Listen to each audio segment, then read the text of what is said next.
Dito sa video na to guys, meron nga ako nakita kakaiba dito sa mini fish pa natin dito mga bro. Para nga siya bulig dito baka. Para hindi nga siya gumagalaw dito mga bro. Ang pinagkakata ko dito guys. Matagal ko na siya nakikita dito mga bro. Napagkamalan ko pa nga itong molly guys. Kaso pre, ang pinagkakata ko pre, ba't parang may paa to? Ang una ko nga hinala dito mga bro. Axolot to mga bro. Kaso pre, paano magkaka-axolot dito? Kung normal na isda kasi to mga bro. Nakikita pa lang ako dito guys. Nagtatago na mga bro. Pero ito pre, di natitinag mga bro.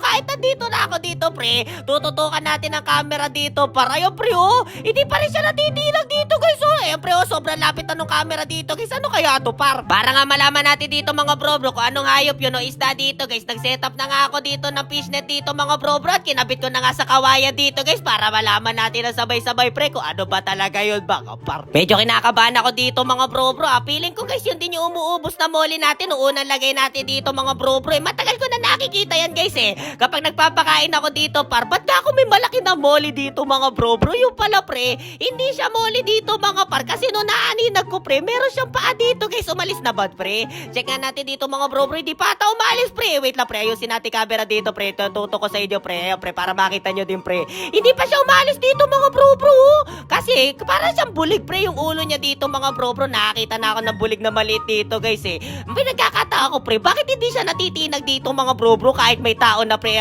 pipishnet natin dito guys. Ito na guys, the moment of truth dito mga bro. Titingnan natin guys kung ito ba ay real or pake dito par. Titingnan natin pre kung anong isda to par. Wait lang pre, ito na pre. Nahuli ba natin pre? Ayun pre, nahuli natin pre. Lumuludag ay ano yun? Ano yun? Anong isda to pre? Ba't may paa par? Wait.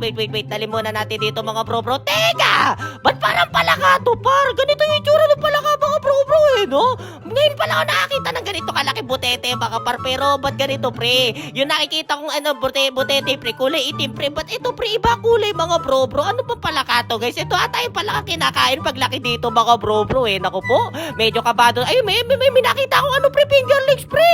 Wait, aba. Siguro pre, ito yung mga kumakain ng mga fingerlings natin dito mga bro. Aba, hindi tatagal yung mga tilapia natin dito mga bro. Pag pinagtagal natin tong palaka na to guys, paano lumami yun pre? Nakikita ko lang mga palaka dito yung maliliit pre. May nabuhay pala mga butete pre. Wala man lang ako nakitang itlog na palaka dito sa mini fish pond guys. Ayun pre kita nyo mga bro palaka siya guys makakapakawalan natin pre. Tingnan natin pre kung makakalakad siya dito pre. Ayun pre palakang palaki itsura mga bro. Ayun pre tingnan nyo par. Ayun pre dapat pre maalis to mga bro. Kabado 20 mga alaga ko dito guys. Ayun pre nakakalakad na siya dito mga bro. Ganyan pala yung palaka pre no. Pag malaki na paano yun pre? Nawawala yung buntot niya pre. Pakawalan natin yung tilapia na pre yung fingerlings na maliit dito mga bro. Check nga natin dito guys. Ayun pre balik rin natin dito par. Kawawa naman yung fingerlings na nasama dito mga bro Ito pala sa na rin pre. Nakikita ko na yung pre. Nakikiako ng mga pagkain dito sa mga fingerlings ko pre. Kapag pinapakain ko guys, mabilis lang din siya lumangoy dito pare. Pagkakatao ko talaga pre, hindi isda to pre. Kasi hindi siya umaalis dito mga bro. Ayun pre,